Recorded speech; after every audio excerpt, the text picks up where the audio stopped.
감사의 박수를 올려 드리시겠습니다.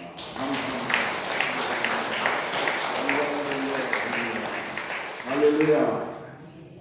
자, 오늘 여러분과 함께 한번 따라 하시죠. 가정을 소중히 여기는 사람. 이런 제목으로 함께 은혜를 나누고자 하는 것입니다. 이 가정은 하나님이 주신 축복의 통로거든요. 하나님은 가정을 통해서 복을 주시고, 하나님은 가정을 통해서 정말 얼마나 많은 복을 주시는지 몰라요. 그러나 오늘날 이 가정들이 위기에 처해 있습니다. 이혼하는 가정이 너무너무 많아요. 이 가정을 남자와 여자가 그 부모를 떠나서 둘이 한 몸이 되는 이 가정을 이루는 이 제도와 법은 하나님이 만드신 법이에요. 사람이 만든 게 아닙니다. 하나님이 만드신 이 제도이면서 하나님의 법이거든요. 그러나 오늘날 이 세상의 그 추세는요, 이혼을, 가정을 그저 저버리는 그 배우자를 저버리고 쉽게 이혼을 하는 그런 추세로 가고 있는데 얼마나 안타까운지 몰라요.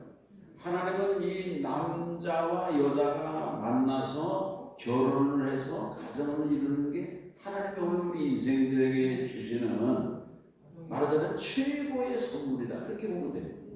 최고의 선물. 저도 개인적으로 부모님이 일찍 여기고 방황을 했던 이 사람이란 말이에요. 30년 동안 방황을 했어요. 정말 진짜 얼마나 그 처절한 이 청년기, 청소년기를 내가 보냈는지 몰라요. 얼마나 외롭고 말이죠. 갈 데도 없고요. 누가 나를 따뜻하게 맞아주는 사람도 없고요.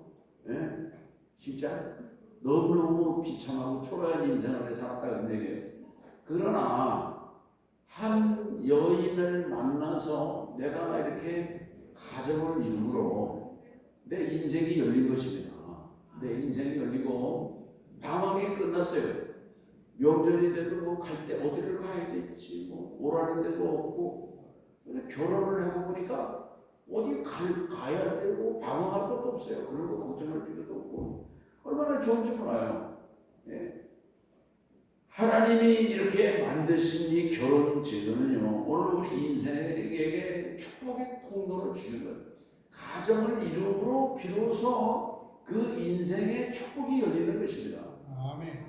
그러나 오늘날 여러분 지금 다 결혼을 거절하는, 거부하는 그런 그 가치 이 세상에 되었어요. 젊은이들이 말이죠. 얼마나 안타까운지 모르겠어요. 그런데 요즘에 이 이혼을 어느 정도로 많이 하느냐? 미국 같은 나라는요, 두 쌍이면요 50% 한 쌍은 이혼을 하는, 통계적으로 그래요. 내가 가까운 친구 목사님이 있는데 아들이 이제 미국 UMC 연합감리교회 목사예요. 근데 이제 부부가 정상이잖아요. 그렇게 좋아한대요. 한국 사람이 담임 목사로 됐는데 왜 좋아하냐면 정상인 부부가 왔어. 그래 미국 목사들이 다 가정이 어떠냐면 이혼한 전력이 있는 목사, 그리고 딴 또 다시 재혼한 그런 그 가정, 그 목사들이, 담임 목사가 그래요. 미국 UMC 현실이 그래요. 미국이 다 그렇게 이혼을 많이 하니까. 어떤 교회는요, 중직들이 담임 목사를 모실 때 이혼하고 재혼한 목사를 찾는 경우도 있어요. 왜냐면 저들이 이혼하고 재혼하고 그런 경우니까. 참 이상한 그런 교회도 있잖아요. 오늘 우리 한국은 그러면 어느 정도 이혼율이 되느냐? 세 쌍 중에 한 쌍이 이혼을 합니다. 세 쌍 중에. 세 젊은이가 이 결혼을 한다 그러면 그 중에 한 젊은이가 이미 통계가 나온 거예요. 통계가. 그러니까 결혼을 따다가 하는데 신혼여행 갔다 올 때가 벌써 딴 사람 돼서 돌아오는, 아예 갈라서, 초장부터 갈라서는 그런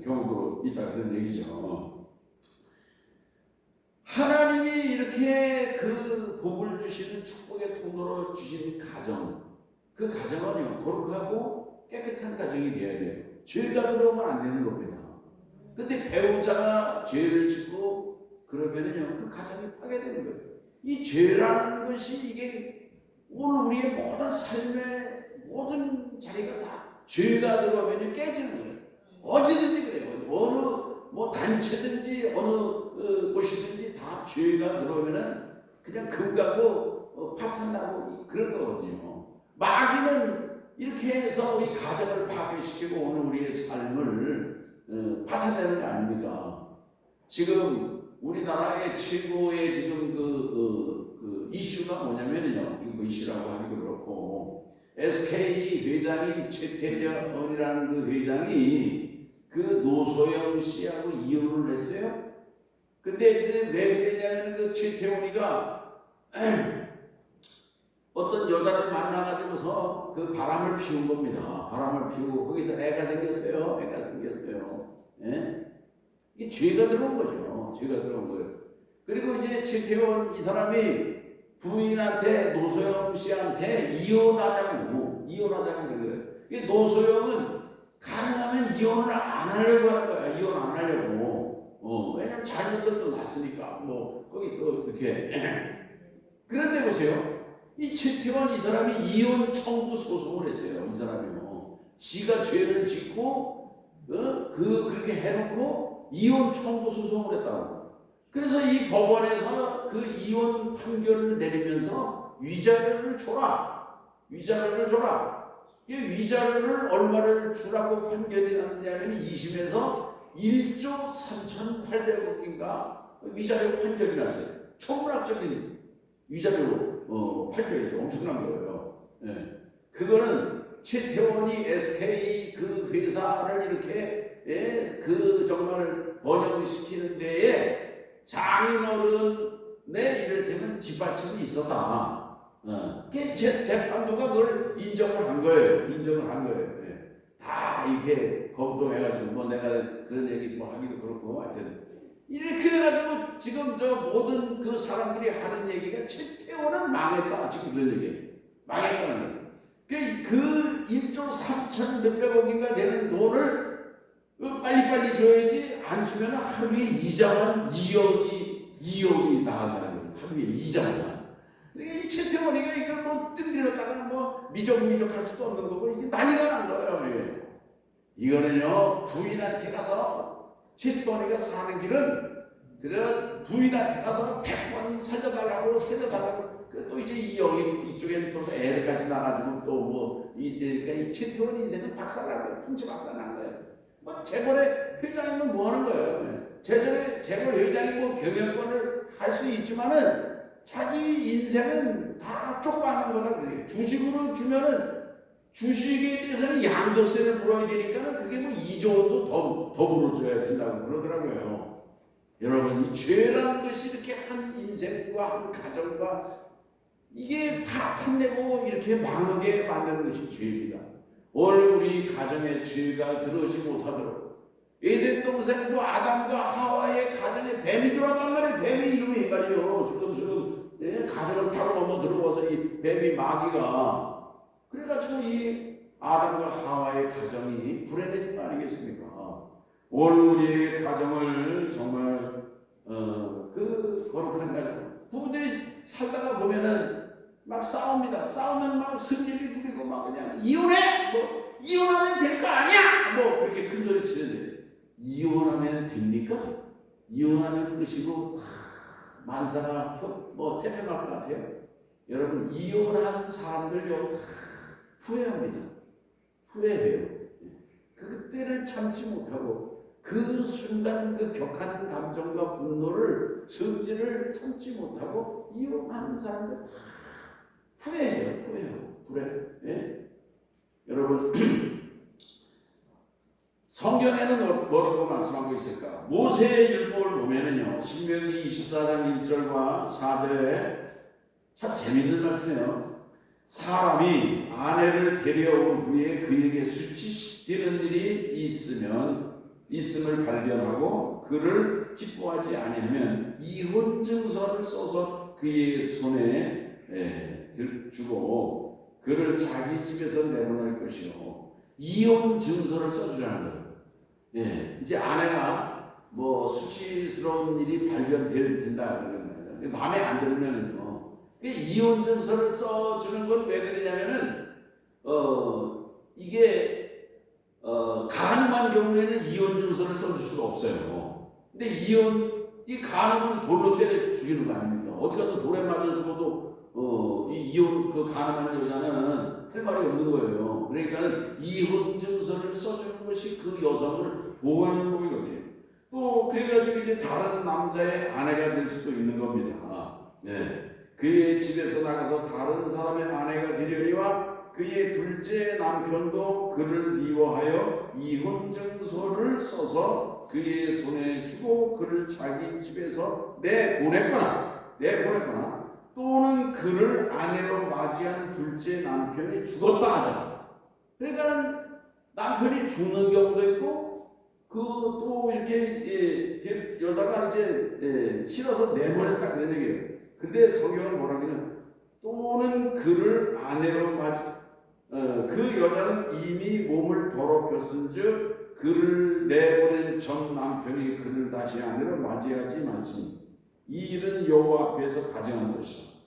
그러니까는 그 아내를 이혼 증서를 써서 내보낸 후에 이 남자가 후회하는 거예요. 아, 좋은 여자였는데 후회. 근데 다른 남자가 데리고 살다가 거기서 또 쫓겨났어.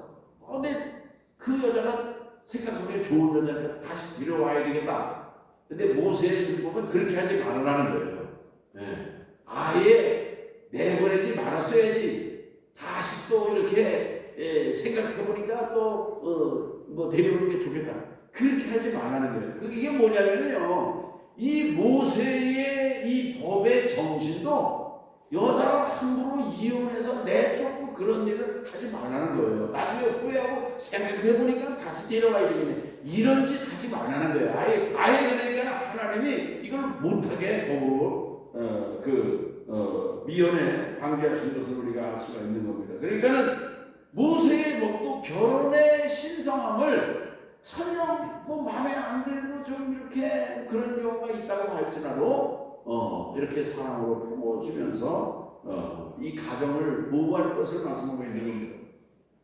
예수님 당시에 그 이혼과는 어떤가 우리가 이제 보면은요, 그 예수님 당시에도 모세의 율법이 이제 계속 전속되는 거 아닙니까? 근데 예수님 당시에는 그 율법 학파가 두 학파가 있었어요. 샴마이 학파와 힐렐 학파가 있는데 이 샴마이 학파는 보수파들입니다. 보수파. 힐렐파는 뭐냐면 말하자면 진보 좀 자유를 주장하는 그런 이제 파인데, 이제 이 수치되는 모세율법에 수치되는 일이 발견한 것에 대해서 이 샴마이 학파는 그거는 가늠한 경우다 그런 얘기예요. 가늠한 거, 음행을 하는 경우다 이렇게 딱 아주 못 박아서 해석을 해요. 그런데 이 힐렐 학파는 그것만이 아니고 뭐 음식을 잘 만들 줄 모른다든지 뭐 밥을 할 때 그냥 다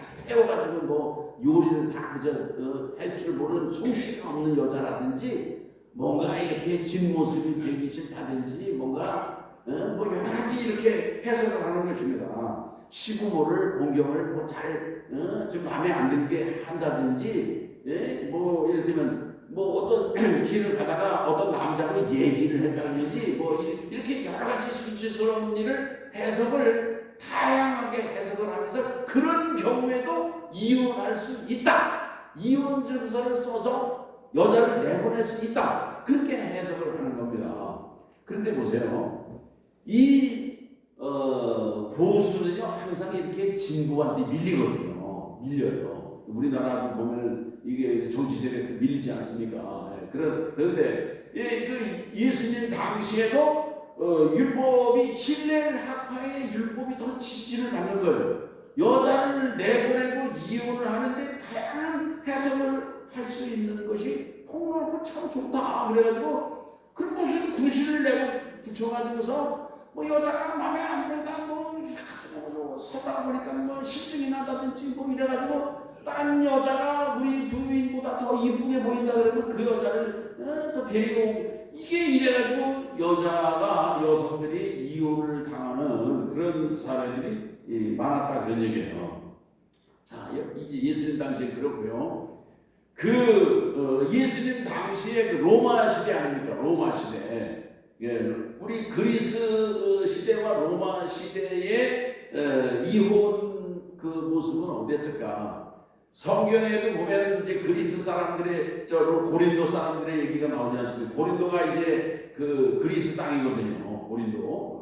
이 고린도에 가면은요, 고린도의 그 아데미 신전 앞으로 뒤에 그 신전에 가면은요, 여사제, 이름은 여사제지만 그리스라는 나라가 신들의 나라 아닙니까? 거기에 수많은 뭐 온갖 신들이 다 있잖아요. 그 여사제가 이 참여들이죠. 고린도 신전에 1000명 된대요. 이 1000명이나 되는 이 여사제들이 또 밤이면 고린도 시내에 나가서 창녀로다가 그 활동을 하고 그래가지고서 이 고린도 남자들은요, 아내는 집을 지켜라, 정결을 지켜라 이렇게 해놓고 자기는 밖에 나가서 고린도 시내에서 다른 여성들하고 음행을 저지르고 간음을 저지르고, 그래서 무슨 속담이 나오냐면 고린도 여행은 가지 말아라, 고린도 여행은 가지 말아라, 그런 속담까지 있을 정도로 이 고린도 사람들이 이렇게 이제 타락한 삶을 살았다는 얘기예요. 로마는 이제 BC 주전 800년 전에 로마가 이제 시작이 됐거든요. 로마가 처음에는 한 500년간은요, 가정이 아주 건실한 가정의 전통을 유지해 왔다는 거예요. 그러다가 이 로마가 그리스를 주전 200년 BC 200년 전에 그리스를 정복했어요.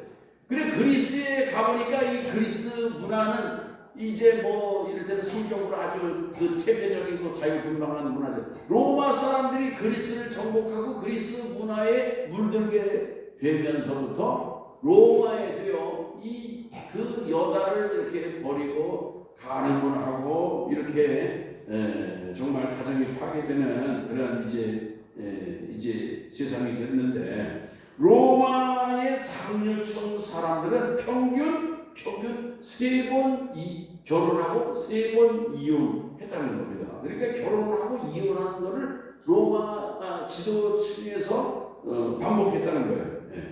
그리고 5년 동안 기록에 보면 5년 동안 8번 남자를 바꾼 여자도 있었고 남편이 10명인 여자도 있었다는 거예요. 이 로마 시대입니다. 로마 시대. 이 로마 사회가 얼마나 너무나 쉽게 결혼하고 이혼하고 그러는 세상이 되는지 알 수가 있는 것입니다. 이 로마 사람들의 이런 이혼에 대한 태도가 오늘날 서구 미국을 비롯한 이 서구 사회의 그런 모습과 비슷하다, 그렇게 보면 되는 거예요. 그러니까 뭐 2000년 전에 지금 미국이나 유럽에 그렇게 이혼 가정이 파괴되는 모습이 이미 벌써 2000년 전, 뭐 2000수백 년 전에 로마 시대가 그렇게 타락한 세상이었는 것을 역사는 반복되는 거예요. 역사는요. 그런 모습을 우리가 볼 수가 있거든요. 여러분, 예수님께서는 이 이혼에 대해서 어떻게 말씀을 하시는 거예요? 하나님이 짝지어 주셨다. 하나님이 짝지어 주신 것은 사람이 나누지 못하는지입니다. 주님은 아주 분명하게 말씀을 하신 거예요. 이혼을 할 수는 있어. 단 한 가지 뭐냐면 가늠하고 부정을 저지르는 경우에 이혼할 수 있다. 그렇지만 그렇다고 이혼을 하라는 게 아니에요. 설령 음행이 있었고 간음 사건이 있었고 부정을 저지르는 일이 있을지라도 주님은 뭐냐면은 그 결혼을 소중히 여겨서 허물을 덮어주고 용서해주고 그 가정을 계속 이렇게 건강하게 유지할 것을 말씀하고 있는 겁니다.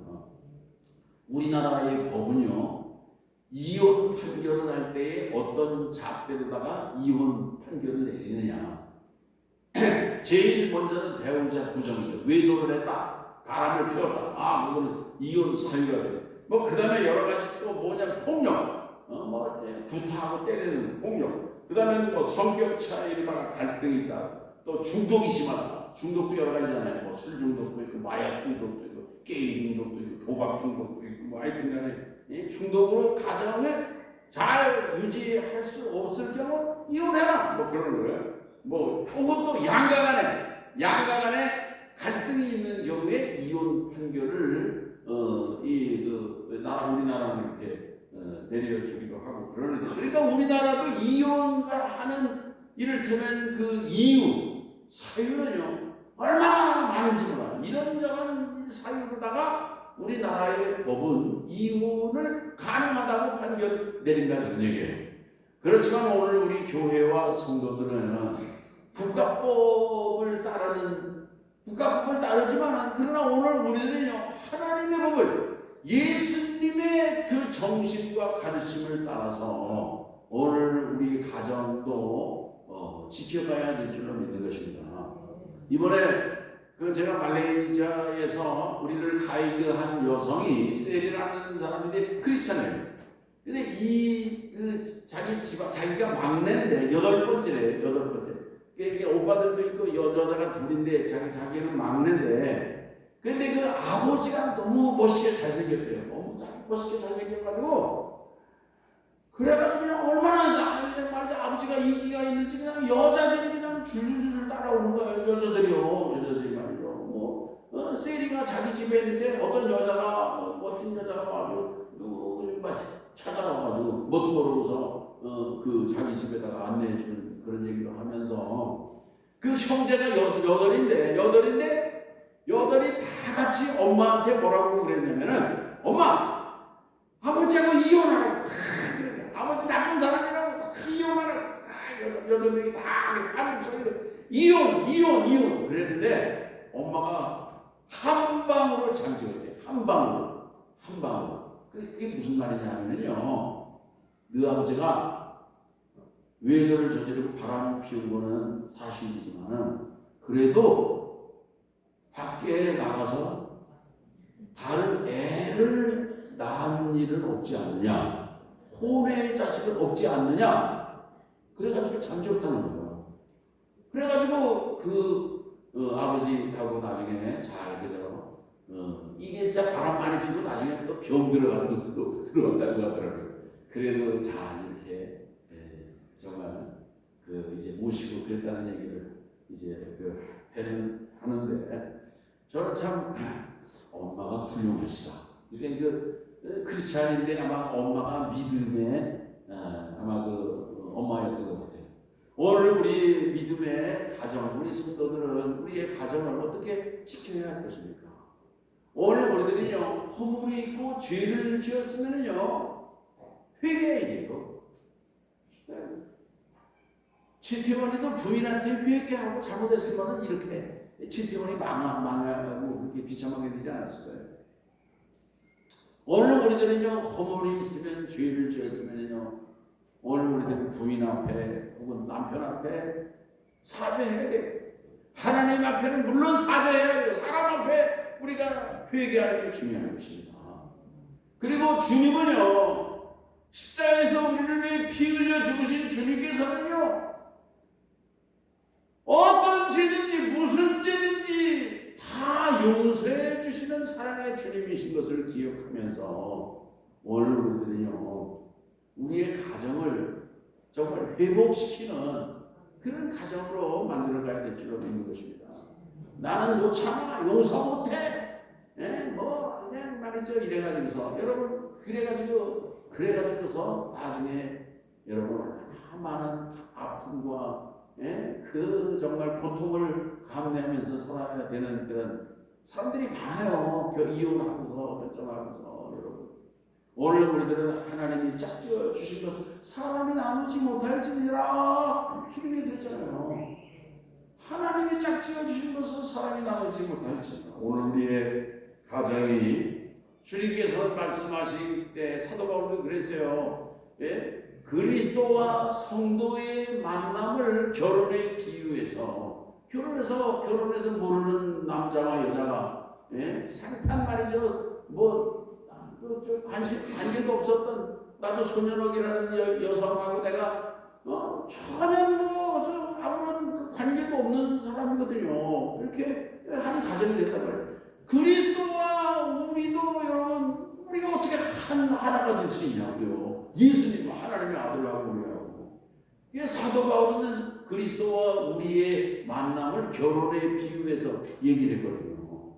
오늘 우리의 가정을 하나님이 짝 지어주셨다 생각을 하시고 오늘 우리 가정을 정말 잘 지키고 이게 쉽지 않은 거예요. 고통이 따르는 것이고 인내가 따르는 것이고 참아야 되는 것이고 나를 죽여야 되는 것이고 그러므로써 가정이 오늘 우리들은 건강한 가정이 되고 우리 가정의 울타리 안에서 우리의 자녀들이 복된 그러한 삶을 누리게 되는 것이고 이 이혼의 문제가 이게 부부간의 문제만으로 끝나는 게 아니라 자식 오늘 우리 개인 모두가 해당되는 문제란 말이죠. 하나님이 이렇게 세워주신 가정을 소중히 여기고 귀히 여기는 그런 정말 성도님들 가정이 되시기를 주의 이름으로 축원합니다.